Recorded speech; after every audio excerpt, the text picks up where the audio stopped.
मित्रों, आपकी बात आपके साथ राकेश मोहन त्यागी यूट्यूब चैनल के इस 40वें अंक में आप सभी का हार्दिक स्वागत अभिनंदन। आज आप सभी को आषाढ़ी पर्व गुरु पूर्णिमा की हार्दिक शुभकामनाएं, बधाइयाँ। साथ ही आइए हम सब अपने अपने गुरुजनों को प्रणाम करें और श्रावण मास कांवड़ यात्रा की भी आप सभी को हार्दिक शुभकामनाएं, बधाइयाँ। और मित्रों, आज का ये जो विषय इसी कांवड़ यात्रा से संबंधित है। हमारे आदरणीय मुख्यमंत्री योगी आदित्यनाथ जी ने कांवड़ यात्रियों को जाने अनजाने में जो एक वर्ग विशेष के लोग धीरे धीरे सारे सनातनी समाज को अपनी जिहादी परंपरा के हिसाब से शाकाहारी भोजन व अन्य भोज्य पदार्थों में भी हलाल पद्धति द्वारा निर्मित खाद्य पदार्थों को अपनी पहचान, अपने नाम छुपाकर एक लंबे समय से हमारी ना जानकारी के कारण परोसने का, देने का, बेचने का काम कर रहे थे। उस पर एक अपने निर्णय द्वारा, बहुत सुंदर निर्णय द्वारा रोकथाम लगाने का प्रयास किया है। इसके लिए उत्तर प्रदेश सरकार वास्तव में बधाई के पात्र है। लेकिन लगातार मित्रों, इस चैनल के माध्यम से मैं आप सभी लोगों को कैसे इस देश में कुछ लोग हम सबका किसी भी काम में राष्ट्रीय हित हो, सनातन हित हो, हिंदू हित हो, हिंदुओं के त्योहारों के हित में कोई भी निर्णय लिया जाए उसको केवल और केवल हिंदू मुस्लिम करने का काम कर और उस निर्णय को लेने वाली सरकार, नेतृत्व, समाज को कटघरे में खड़े करने का प्रयास करते हैं। यह कार्य उन्होंने इस निर्णय में भी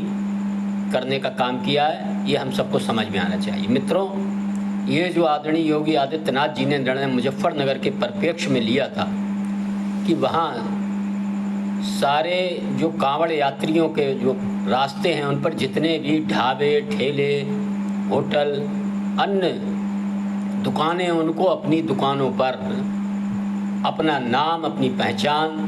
हलवाई का नाम, कर्मचारियों का नाम लिखना ही होगा, QR कोड, पता, फ़ोन नंबर, जिससे कि उन रास्तों पर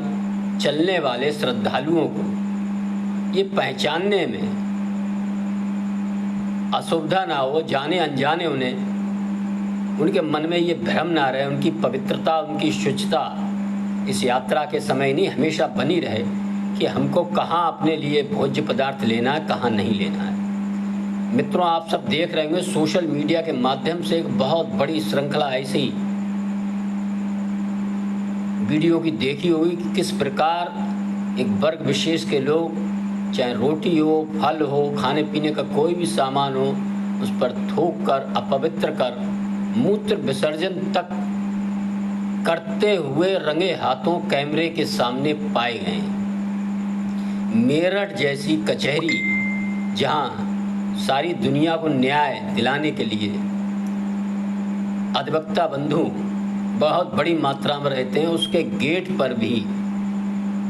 आमों को किस प्रकार अपवित्र कर वहां बेचने का काम किया जा रहा था, वह हम सब ने अभी देखा था। इन्हीं सब कारणों से जब धीरे धीरे समझ में आया कि किस प्रकार लंबे समय से हमारे सनातनी समाज के साथ इन खाद्य पदार्थों में दूषित प्रकार से इनको दूषित कर खिलाने का काम किया जा रहा था, इससे बचाने के लिए कांवड़ यात्रियों के लिए ये निर्णय लिया गया है। और ये निर्णय कोई नया निर्णय नहीं है। मित्रों, इन लोगों की जो कुछ सोशल मीडिया पर व अन्य जगहों पर कुछ वामपंथी भाईचारा गैंग के लोग व अन्य इस प्रकार के अपने निजी हित साधने वाले लोग को जब पता लगा कि ये निर्णय कोई नया निर्णय नहीं है, ये निर्णय 2006 में तत्कालीन मुलायम सरकार ने खाद्य सुरक्षा अधिनियम के तहत लिया था, जिसमें ये अनिवार्य था कि हर दुकानदार को अपनी दुकान पर, दुकान का नाम संगम दुकान हो सकता है, बालाजी दुकान हो सकता है, कोई भी दुकान हो सकता है, लेकिन उसका प्रोप्राइटर का नाम, उसमें कार्यरत कर्मियों का नाम, उस पर रेट लिस्ट, फ़ोन नंबर वगैरह ये लिखना अनिवार्य 2006 से था। लेकिन ये कानून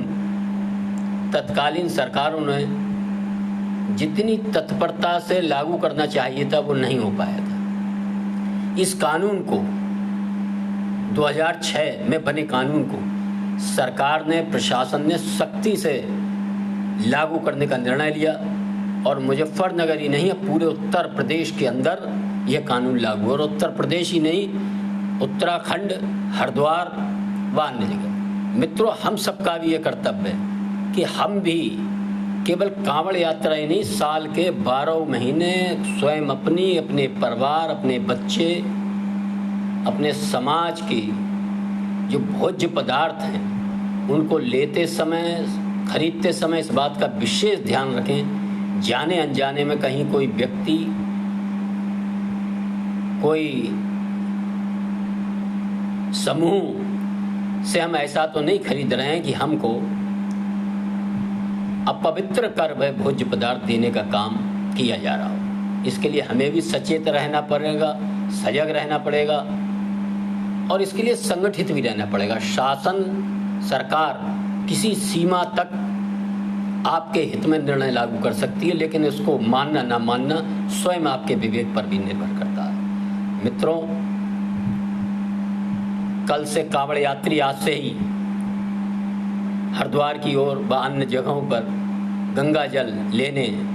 समूह के समूह में जाने शुरू हो चुके हैं। लेकिन हम सबका भी ये कर्तव्य है कि हम सब कांवड़ यात्रा के नाम पर अनुशासनहीनता, नशाखोरी व अन्य जो कुप्रथाएं, जो भीड़ के एक सामूहिक भीड़ का एक बड़ा स्वभाव होता है, उद्दंडता,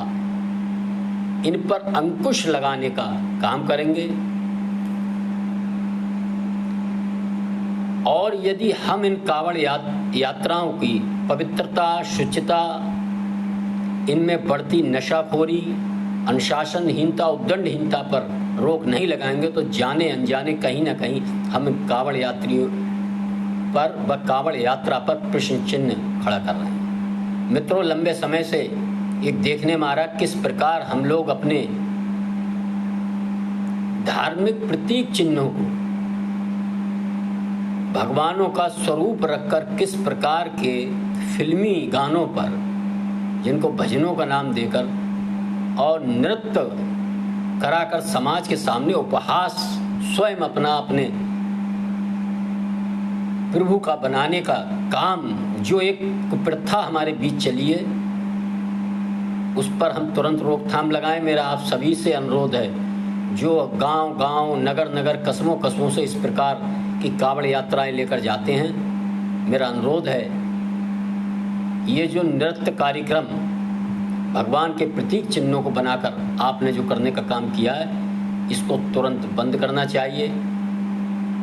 हम सबको भगवान की भक्ति में लीन होकर स्वयं भोले का नाम लेकर, प्रभु का नाम लेकर और इस यात्रा को संपन्न करना चाहिए। अपने यात्रा में शामिल ऐसे सभी लोगों को हतोत्साहित करना चाहिए जो किसी भी प्रकार का नशा व नशीली वस्तुओं का प्रयोग करते हैं। अगर ये हम नहीं कर पाएंगे तो कहीं ना कहीं धीरे धीरे हम अपने समाज की सहानुभूति, अन्य समाजों की तो छोड़िए, वो तो प्रश्न चिन्ह खड़ा करने ही लगे हैं इन यात्राओं पर। लेकिन हमारे लोग भी जो जगह जगह जाम वगैरह की जो स्थिति उद्दंडता के कारण होती है, शासन प्रशासन हमारा सहयोग करता है, हम भी उनका सहयोग करें और आम जनता को कष्ट ना हो, ये हर कांवड़ यात्री उनके प्रबंधकों को सुनिश्चित करना ही चाहिए। एम्बुलेंस जा रही है, कोई मरीज जा रहा है, कोई अन्य जरूरी कार्य से है व्यक्ति, उसके लिए रास्ता तुरंत दें। देखने में ये आता है कि सीटी व डंडा लिए एक डंडा फटकार कर एक आतंक बनाने का काम जो जाने अनजाने में कांवड़ यात्री करते हैं, इसका बड़ा दुष्प्रभाव समाज के ऊपर पड़ता है और इस कांवड़ यात्रियों की छवि कहीं ना कहीं खराब होती है। यदि आप अच्छे तरह से व्यवहार करेंगे और किसी भी प्रकार अपने बीच के ऐसे लोग जो किसी भी प्रकार की नशाखोरी करते हैं, उनको सख्ती से शुरू से ही अपनी कांवड़ यात्राओं में शामिल ना करें, उनको हतोत्साहित करें। यदि जाने अनजाने वो कांवड़ यात्रा में शामिल हो गए हैं तो पूरे रास्ते उनकी चिंता करें कि उनके किसी व्यवहार से, किसी अन्य कारण से कांवड़ यात्रा की पवित्रता, शुचिता पर समाज के सामने प्रश्न चिन्ह न लगे। मित्रों, मुझे आज आप सबसे यही निवेदन करना था और मेरी प्रभु से कामना है कि सभी कांवड़ यात्री संयमित रूप से, संगठित रूप से, सचेत होकर, सजग होकर अपनी इस यात्रा को संपन्न करें और सकुशल वापस आएं। हम डीजे वगैरह के ऊपर ज़्यादा ऊंचे वाहनों पर ना बैठें। जाने अनजाने में देखने में आता है कई दुर्घटनाएं हो जाती हैं। कुछ कांवड़ यात्रियों में ऐसे सजग वरिष्ठ कांवड़ यात्रियों को रखें, वो इन सब चीज़ों पर ध्यान रखेंगे और हम सब सुरक्षित आएंगे। इसी आशा विश्वास के साथ मैं अपनी वाणी को विराम देता हूँ और आगे आने वाले अंकों में मैं निश्चित ही इस प्रकार का जो सनातन हित, राष्ट्र हित, हिंदू त्योहारों के हित के विरोधी गैंग जो है वो एजेंडा चलाने का काम करता है अपना, मैं उसके बारे में आप सबको सचेत करता रहूँगा। इसी क्रम में विपक्षी दल व अंबानी अडानी के संबंध में जो एक एजेंडा बड़े लंबे समय से चलाया जा रहा है, इसके संबंध में अगले अंक में आपसे चर्चा करूँगा। आप सबने सुना, इसके लिए बहुत बहुत धन्यवाद। जय श्री राम, जय श्री वाल्मीकि भगवान, भारत माता की जय। अंत में आप सभी से निवेदन है, इन अंकों को लाइक करें, शेयर करें और इस चैनल को सब्सक्राइब करें। भारत माता की जय।